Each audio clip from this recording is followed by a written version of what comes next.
Marhaba. Right now we're going to talk about how to express the idea of the verb to have in Arabic.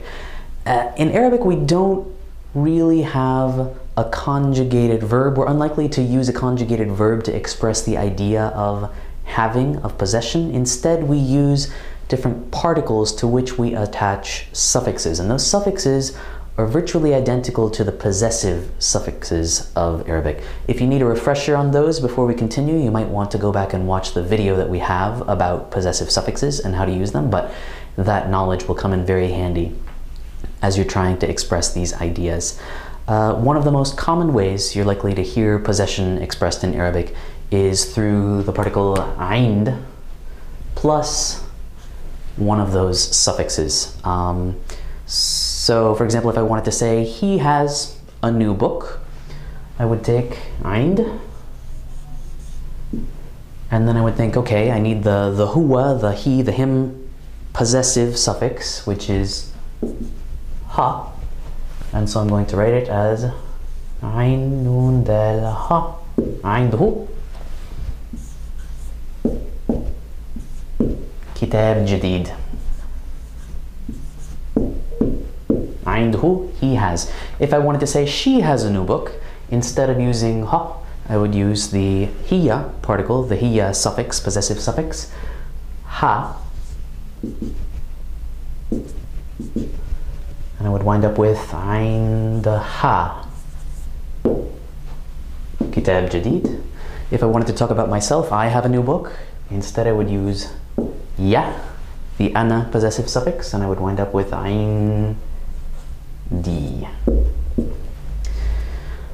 Another particle, before we continue, it's important to remember that aind, to express possession in this way, we can only use it for human possessors, right? People possessing things. I wouldn't talk about a city or a building or a dog. We have different ways to express that, which we're going to get to.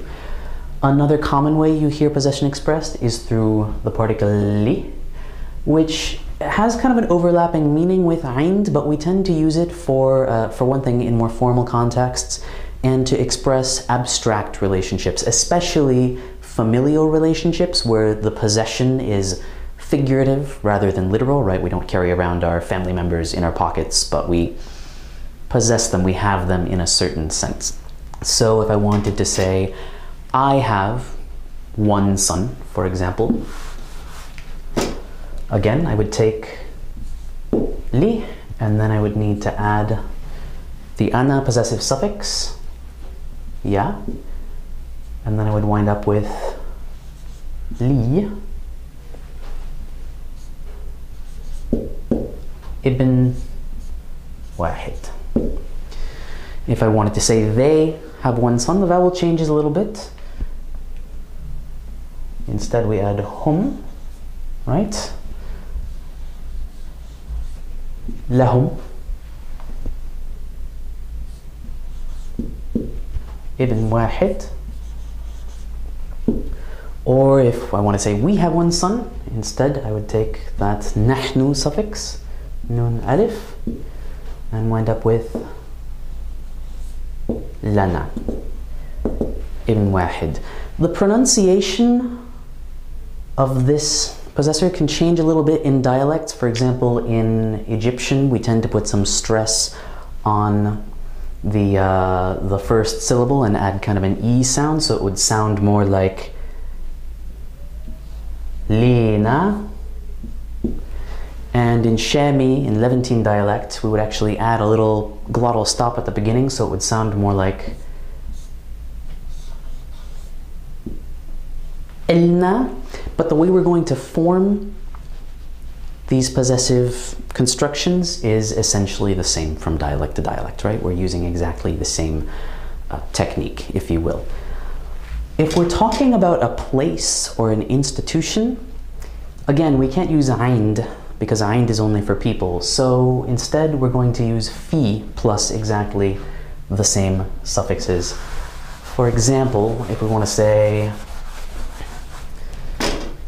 this town, this city has beautiful buildings, I might say هذه المدينة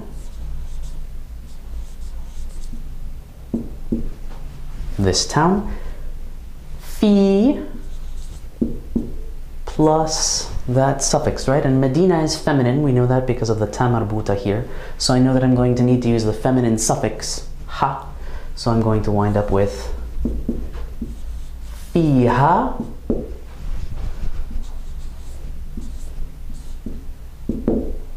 binayat jamila, right? Literally in it or at it. At this city are beautiful buildings, right? But I can't use aind because a city is not a person. Or if I wanted to say, my house has 4 rooms, I could say,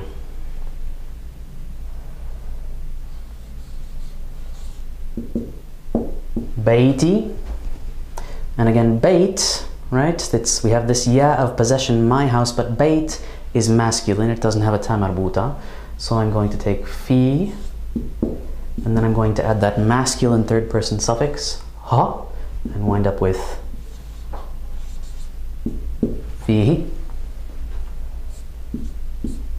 arba'a ghuraf. In my house, at my house, are 4 rooms, right?